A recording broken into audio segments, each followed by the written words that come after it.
many people ask me what the real story is behind why George Armstrong Custer and Governor Austin Blair don't get along when they're from the same state. He's our most famous general, the youngest general in the Civil War. What is it?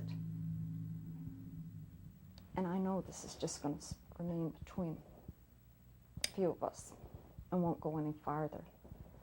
So I'm going to tell you the real story behind it. It was right here in the executive mansion that it happened.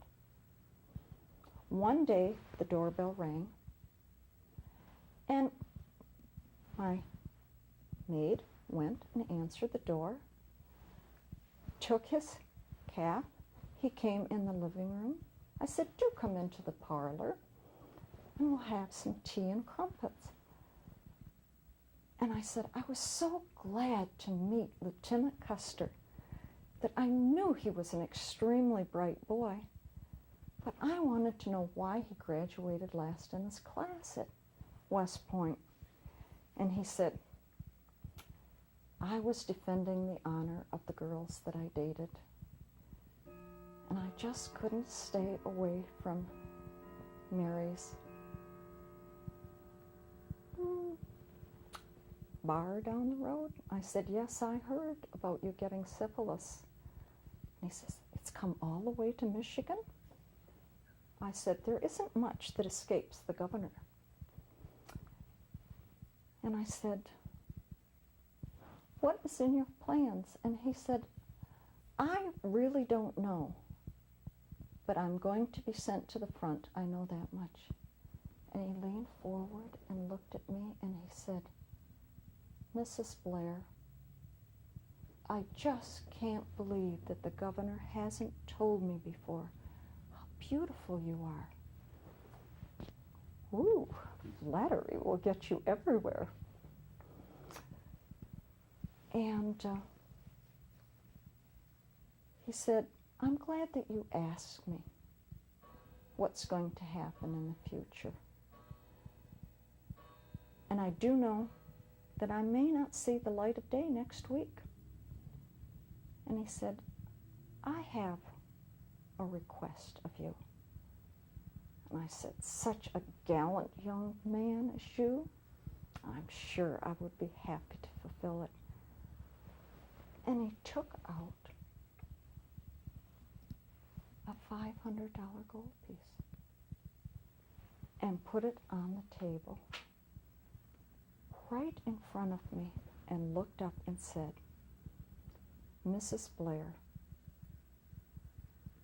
I know of the good work that you do in the Sanitary Commission, and I know you could use this $500 for the orphanages in Michigan, and I could die a happy man if you would show me your left breast. Gosh.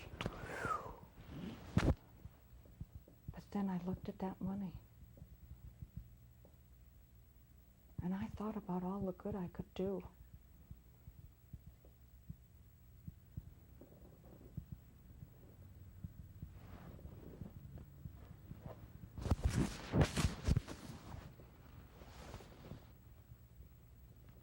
And I went to button up, and he put another $500 gold piece.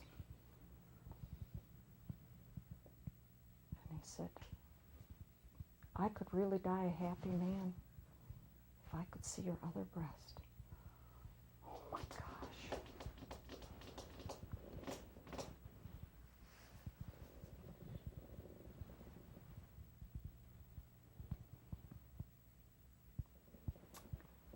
And the hall clock started dinging. 11:45.